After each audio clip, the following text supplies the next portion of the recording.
बानिए पाकिस्तान ने कश्मीर को शहरक करार दिया। इस्लामाबाद के हुक्मरान डर गए हैं, लेकिन कश्मीरी डट कर खड़े हैं।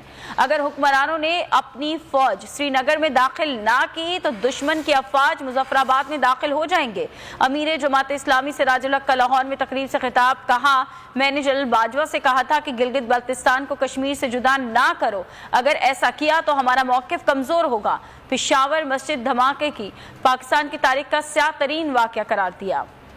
पाकिस्तान ने कश्मीर को शहरक करार दिया था। इस्लामाबाद के हुक्मरान डर गए हैं, लेकिन श्रीनगर का नौजवान उसी तरह कड़ा है। हमने इंडिया का मुकाबला श्रीनगर में नहीं किया तो फिर आप ये जंग मुजफ्फराबाद में लड़ेंगे। बाजवा साहब ने कहा कि जमात इस्लामी का मौक़िफ़ हमारे मौक़िफ़ से मुख्तलिफ है। गिलगित बल्तिस्तान और आज़ाद कश्मीर को जुदा करना ये इस आज़ादी की काज के लिए नुकसानदेह है। एक मस्जिद में नमाज के दौरान इतना बड़ा वाक़या हुआ जो पाकिस्तान की तारीख में एक बदतरीन वाक़या है। ऐसा काम कोई दुश्मन तो क्या एक जालिम दुश्मन ही कर सकता है कि हमारी हुकूमत माशी लिहाज से मुकम्मल तौर पर नाकाम हो गई है। सब के सब हुकूमत में शामिल है, तो इस तबाही, इस बर्बादी और इस माशी बदहाली का ज़िम्मेदार मैं सब लोगों को समझता हूँ।